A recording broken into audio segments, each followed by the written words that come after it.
嘿，朋友们，大家好啊！大家现在看到的是一台2006年的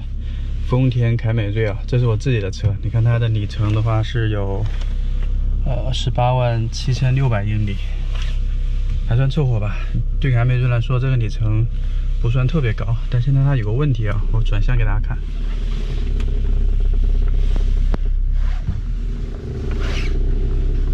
大家有听到那个就是嘎吱嘎吱的那个声音？出现这种声音，最常见的两种情况啊，一个是它的转向机有问题，还有一个是它那个转向拉杆有问题。这是最常见的导致我们转向的时候有这个声音的原因。刚才那个两种情况呢，我们说的是当车子不动的时候，我们原地这么转向，它会出现这个声音，那说明问题多半是出在转向机构整个系统里边的，比如说转向机和转向拉杆这些问题。但是如果有时候大家是在路上开着，然后你左转弯右转弯的时候，你听到有嘎吱嘎吱或者咔嗒咔嗒的声音，那种情况除了是转向系统的问题，也有可能是因为传动轴的问题，当然甚至可能是你的就是 wheel bearing， 就车轮上的那个轴承的问题。根据不同的情形，我们来给它做判断。我现在只是坐在车里有一个大概的判断，觉得可能是转向机或者是那个转向拉杆。如果我们想进一步更加详细的知道它到底是什么原因导致这个问题，我们就需要把车架起来，然后检查车轮，检查那个它的转向支臂。OK， 所以我们现在把车开到车库去，来给它做一个检查。我们现在是到车库了，把车子的前轮架起来，因为我们主要检查的是前轮的转向，还有它相对应的悬架的部分，看怎么样。我们检查的是那个 tie rod， 英文里边我们把它叫，中文里边就是转向拉杆。我们可以握住它的3点和9点的方向，然后水平的去掰它。对，你能感觉到它是有一点那个移动的，因为本来这个地方是要转向的嘛，它当然可以动的。我们感觉它是不是比较均匀的这么在移动，就是整个阻力是比较均匀的，这样子就是可以的。这一侧我检查是没问题的。好，然后我们可以检查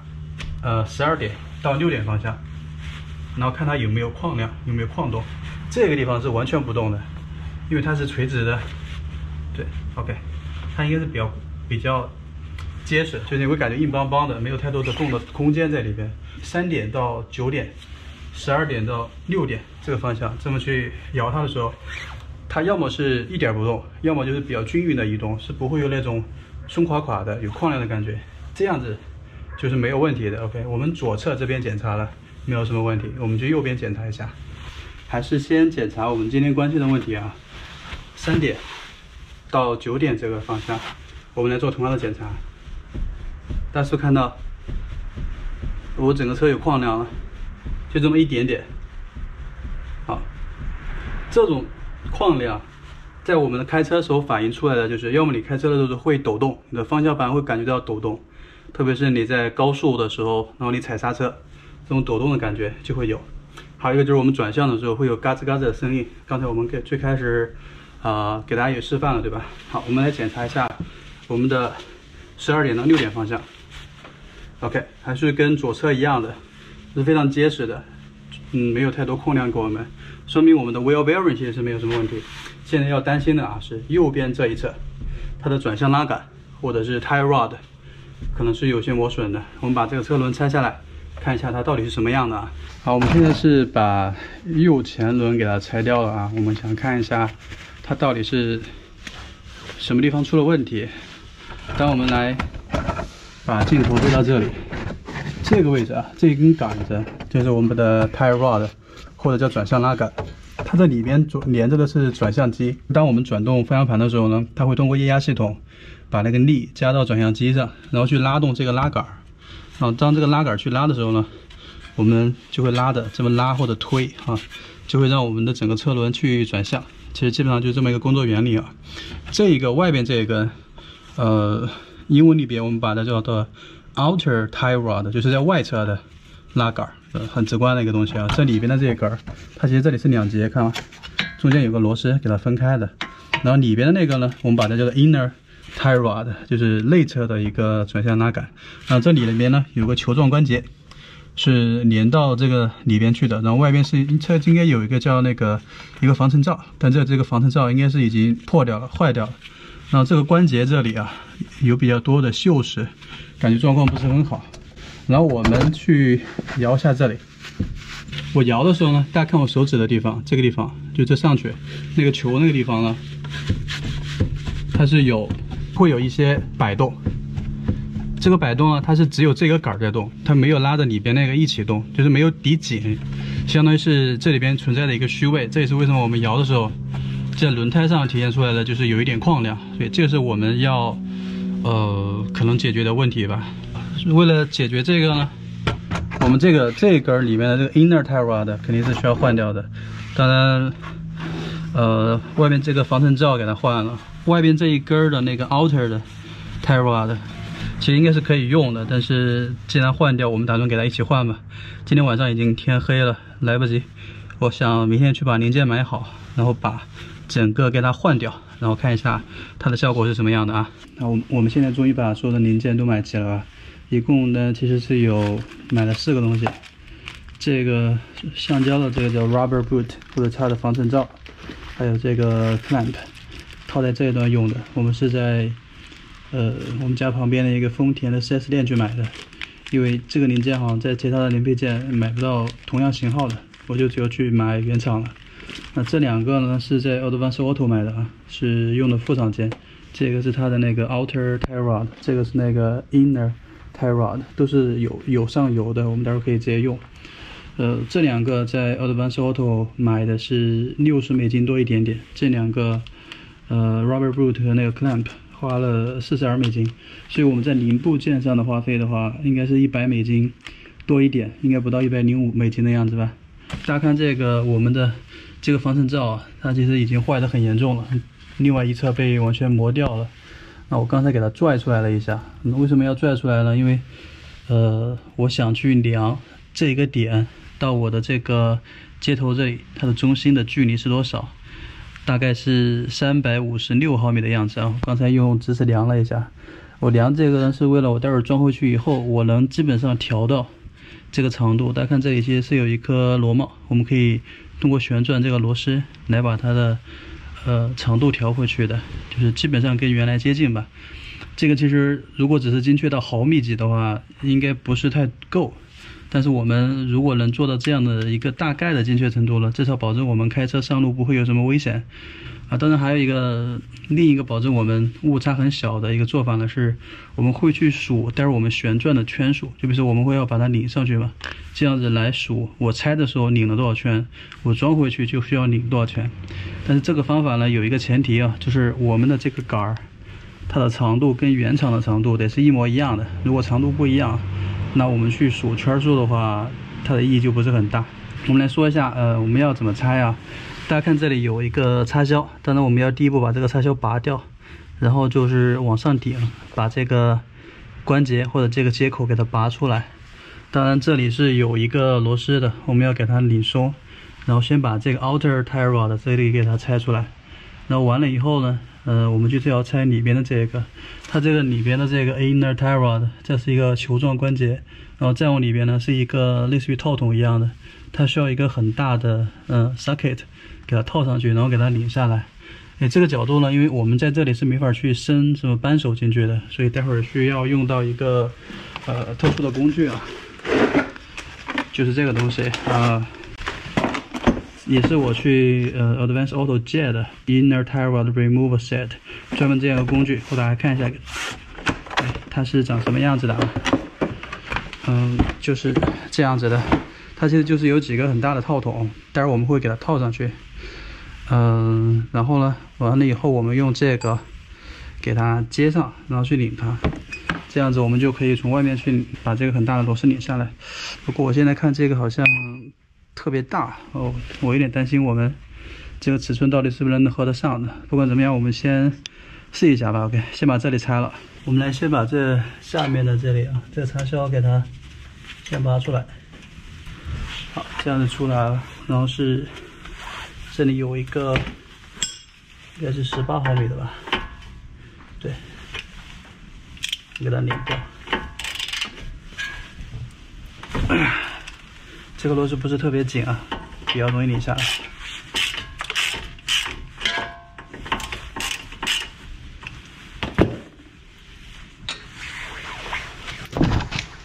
橡胶锤，还是把这个螺帽给它套上去。这个其实我们不打算再要了，我们不套螺帽呢，影响也不会特别大。但是套上它会好一点吧？就大家砸这种螺纹的时候，都给它套一个帽子，这样子不容易把它砸坏。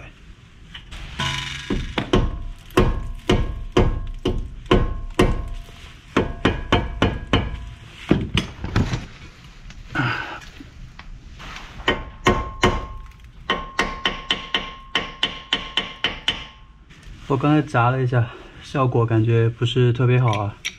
也不想太用力，可能当当当的会发出很大的声音。我就打算用我现有的工具吧，我正好找到一个 jack， 我们让它往上顶，然后看能不能用这个车自己的重量把它给压下来。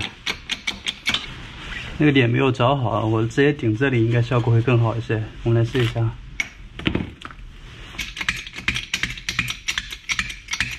对，就用千斤顶直接去顶它的那个螺丝，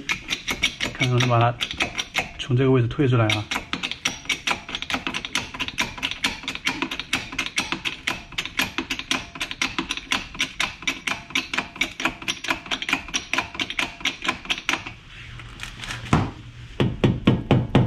已经顶上去了。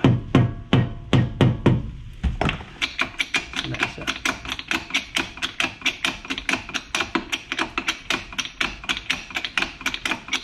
没有看到任何有松动的迹象，我们再换一下其他的方法。来，我们来给大家讲一下我们现在的进展啊。当然，这个进展简单的概括就是，我们还没有把这个球头给它推出来，这个挺难搞的，因为它这里是锈的。然后我们刚才最开始是尝试着用锤子去砸它，但根本砸不动，而且那个砸起来的声音会比较大。这个时候看外面天已经黑了。如果再砸可能会吵到邻居，所以我们就先不用这个方法，然后是用了千斤顶那个 jack 这么去顶它，整个车都顶起来了，但是它这个螺丝还是一点没有松动的意思，所以第二个方法呢不行。但过程中我也喷了 WD-40，然后等了差不多有大半个小时，但是没有什么效果。我也用这个 C clamp 就这么给它加到这上边。然后去顶它，但是因为它这个宽度太宽了，所以加不牢实，也顶不到它。其实这个应该是有一个专门的工具，就是两个叉子勾到这个上面去，然后下面有一个顶的东西，这么给它顶掉，这个应该是可以的。那刚才我也是在等的时候呢，就检查了一下我的这个旧的转向拉杆吧，就是发现它这里锈的嘛比较严重，那我们给它清理了一下。下面的这些油污呢，因为刚才在等这个 WD-40 起作用，所以我们把这里做了清洁，然后这个旧的那个 rubber boot 或者叫防尘罩吧，我们整个给它拿掉了，就剩下了这么一个圈子啊。所以待会儿应该是明天了，明天我们再装的时候应该会方便一些。所以现在的我们的打算是只有在这里，今天我们暂停，然后明天去买专门拆这个球托的工具啊。但现在看到的这个过程，我感觉才是更加接近或者更加真实的大家自己做 DIY 的修车的过程。大家如果看 YouTube 或者看 B 站上的一些DIY 视频，你会发现他就这么锤子一敲，这个就开了。但是如果我们实际上去尝试的时候，发现其实会比这个要困难很多的，就是不会太容易的。这样的锈掉的螺丝在修车的时候是非常难搞的一个东西。现在我们是第二天了啊，我终于去买的工具回来了。现在长岛呢一直在下雨，所以这些工具上都有一些水的。我买了一个专门来移除我们昨天搞不定的这个地方，就这里，专门来拆这个地方用了一个工具套装。OK， 我们待会儿用它来试一下。然后还有一个这个大家伙呢，也是另一个 inner tie rod removal 的那个 tool set。它的跟我昨天拿的那套工具的区别是，它这个有更多的那个这样的套筒，或者说是更多尺寸的卡扣。因为我昨天晚上在走之前，我用那个工具套装，就是这边的这一套，我给它拿来这里比较了一下，就发现它的那个尺寸不是完美的贴合，因为这套工具呢，它是用的英寸来作为长度标准，因为美国的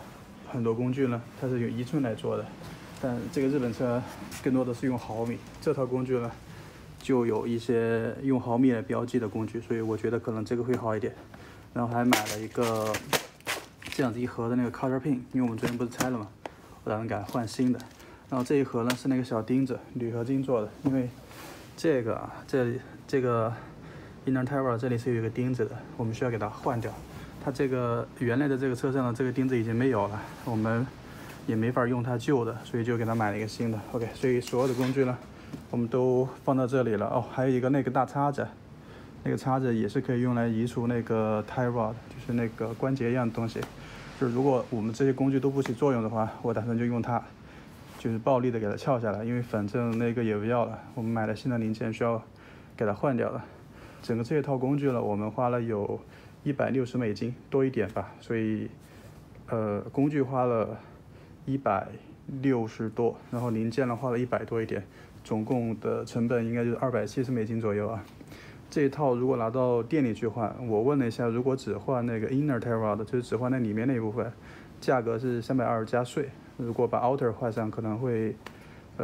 它 labor 应该是一样的，零部件可能要多花点钱，应该再加上税在400美金左右，所以 OK 我们自己做还是能够省一点钱的啊。因为我现在是用手机拿着给大家拍啊，就没办法把像 GoPro 一样架在这里，然后给大家看过程，所以我只能告诉他我接下来要做什么，然后待会儿给大家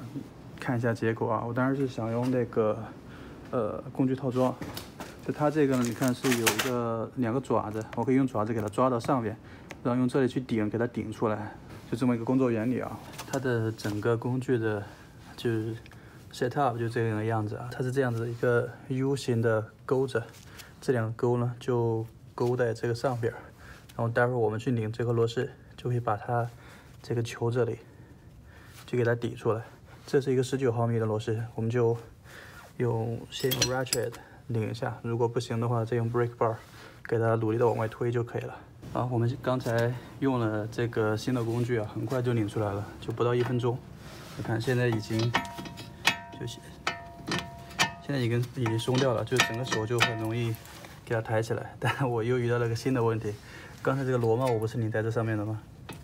但是现在因为这个球头它松了，如果拧螺帽呢，它里面的这个螺纹里面的螺丝也会跟着一起转动，所以这个螺帽是拧不下来的。所以我得想办法先把这个问题解决了，要不然即使这个它松了，我还是取不出来，因为还有螺帽在这卡着呢。来嘛，终于给它干下来了，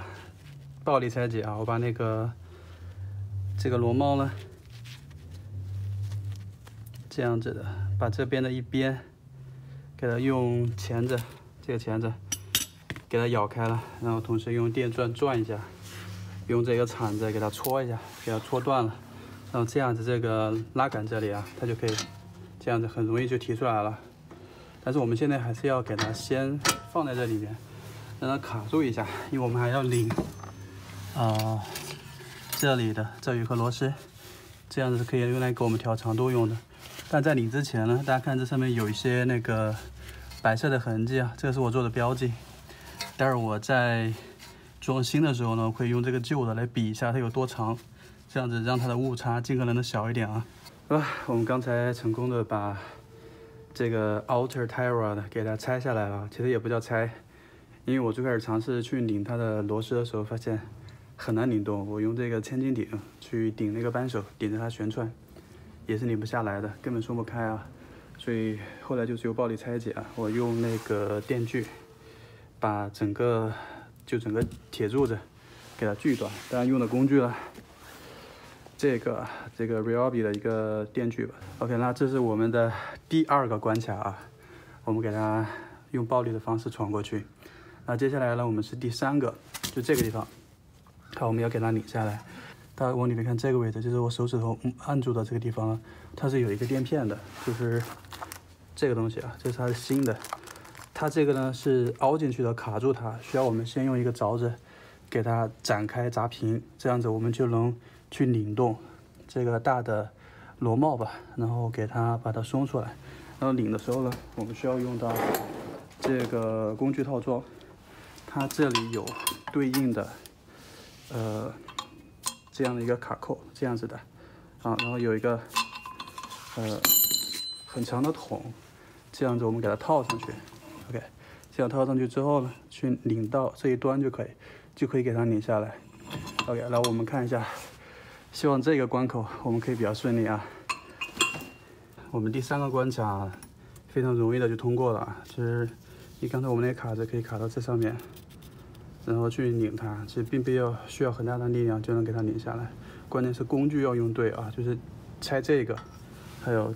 我们的这个比较大的这个地方的这个套筒啊，一定要用专业的工具，就硬掰是很难搞的，但中间这个